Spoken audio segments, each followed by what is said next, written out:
When he saw the crowds, he had compassion for them because they were harassed and helpless, like sheep without a shepherd. Thinking about this passage this week, especially listening to that one sentence, I couldn't help but to picture us right now.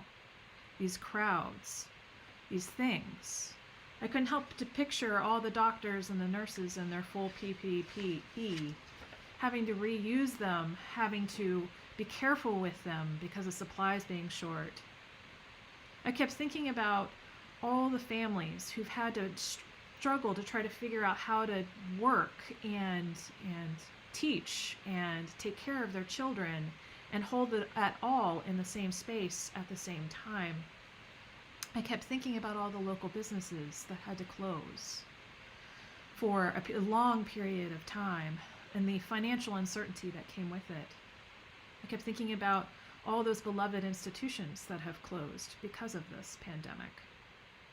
And then I kept thinking about another unjust death and the protests and all the people in the street after that. When he saw the crowds, he had compassion for them because they were harassed and helpless, like a sheep without a shepherd. Then he said to his disciples, "The harvest is plentiful, but the laborers are few. Therefore, ask the Lord of the harvest to send out the laborers into his harvest." Who are the laborers?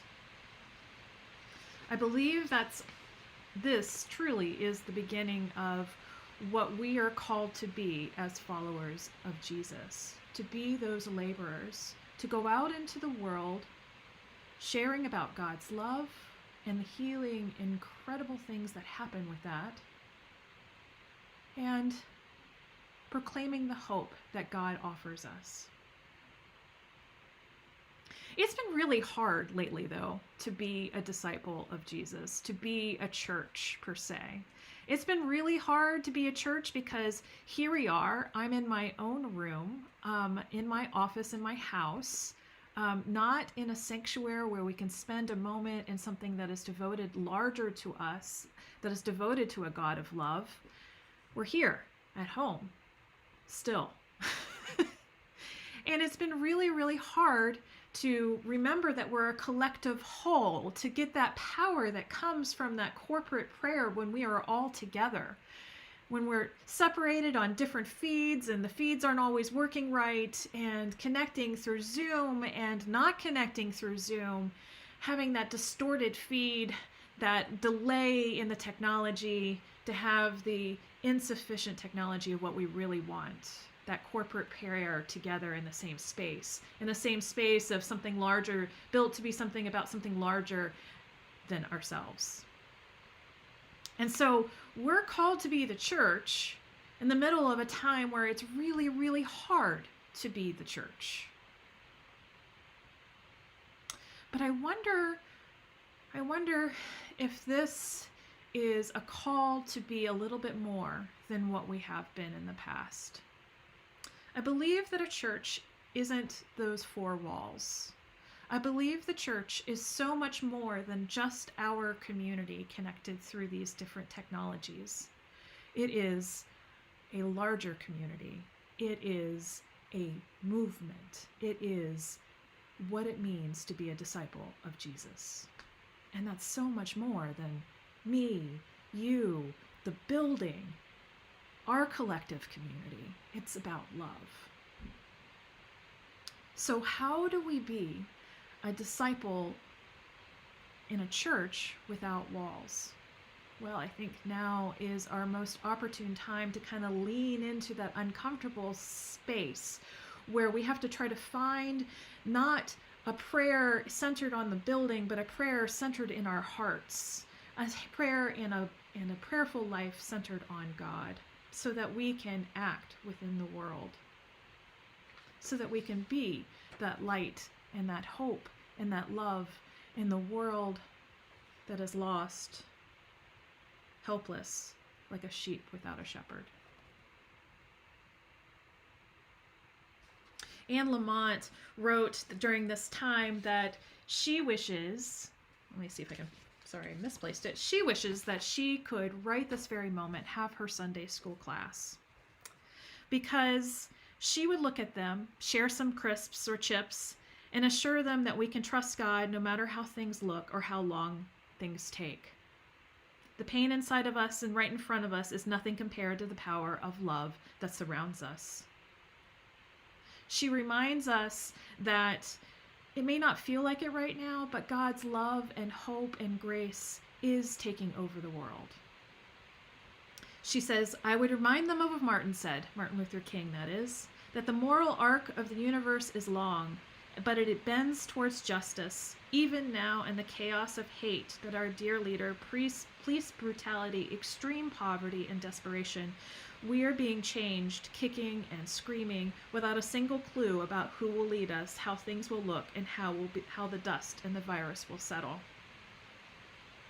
I hate this too. I wish that God had a magic wand and would heal the sick, one of our own. And I would remind these kids that grace sometimes bats last. But what we do what is possible.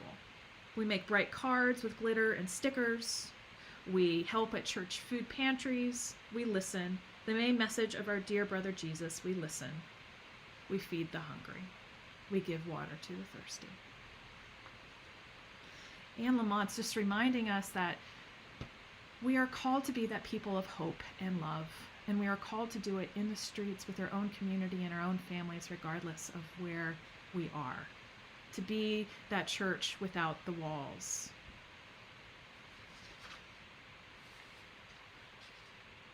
And that even though it's hard right now, that we are called to believe in that hope and that light that will take over in the end, even if we don't know what it's going to look like. I was also surprised to find that in the news in the past couple of weeks, there's this whole business about churches being open.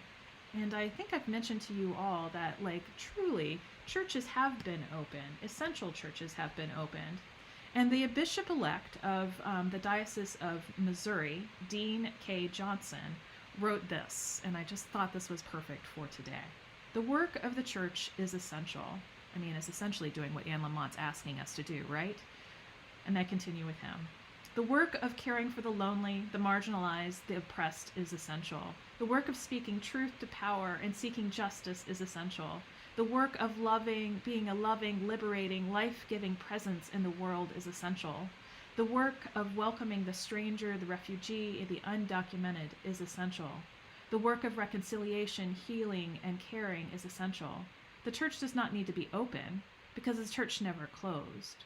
We who make up the body of Christ, the church, God, love, and our neighbors and ourselves so much that we will stay away from our buildings until it is safe. We are the church. We are asked to be that church without a walls, to be that church not gathered in person, to be that love and that hope in the community. And it comes in so many different ways that St. Paul's does, and I truly, truly believe it. Today we're going to be celebrating our graduates who I believe are an embodiment of that hope and enthusiasm that St. Paul's is a part of. We also have connected so many different ways with our community, and that we will continue to do so. And so in these next few days, as you walk around and you think, oh, how much I wish to be back at church, I want you to hold on into your heart that love and that hope that God is calling us to, and lean into what it means to be a church without walls. Lean into what it means to be God's presence in our community, so that when people ask if the church is closed, people automatically know that no, the church will never close, because the people of God, like the people of St. Paul's, is there with us now.